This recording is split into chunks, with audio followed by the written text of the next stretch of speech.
Okay. What are we driving? So this is the new Hyundai Staria. It replaces the H1 for Hyundai in this segment, which is the people mover segment, and I absolutely love it. I'd love to have been a fly on the wall when the designer came in to head office and they actually looked at him and just signed it off, because he probably couldn't believe it. It looks like a concept car. It looks like it should be all electric.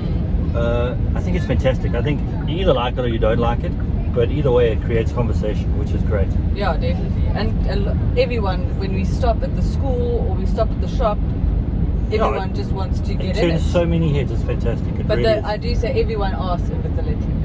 Yeah, it looks like it should be electric, but they all come with a 2.2 turbo diesel engine, which is a great engine for Hyundai.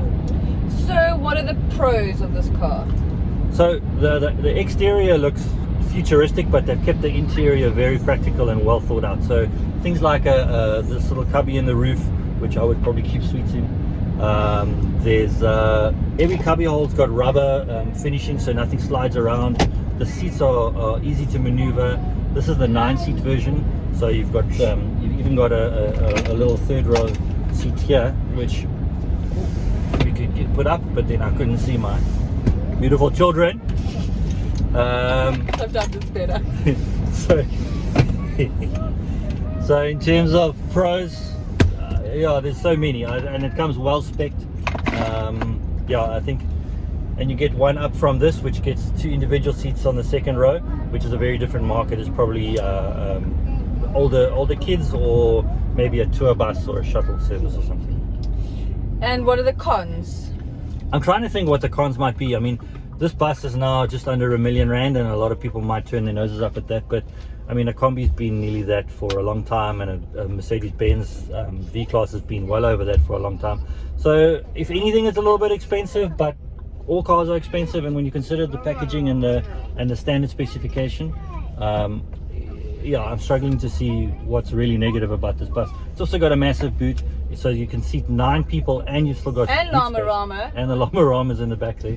So yeah, it's I would definitely consider it.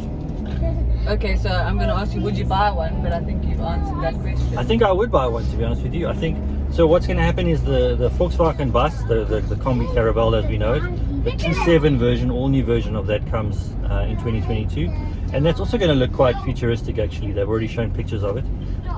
But I think Hyundai has almost stolen a march on VW, and the pressure is going to be on Volkswagen to get its packaging and pricing correct, because I mean, the Staria is really impressive. And price-wise, kind of, how does that fit into the market? So this one is one below top spec. So the top spec gets real leather seats, a sunroof, and those seats that I told you about. So that's just over R1 million. This is just under R1 million, and I don't think there's much you can still option on this car. It's even got heated seats, cooling seats, air conditioning in all three rows, which I really like. USB ports everywhere. Yeah, good for Hyundai. So you would buy this over the VW bus? I think I would. Guys, what do you think of the car? Not amazing. Whoa! I love it. You love it? Yeah. Oh, good. To your house? Who are you? Where do you live? Aiden's scratching me. Oh, man.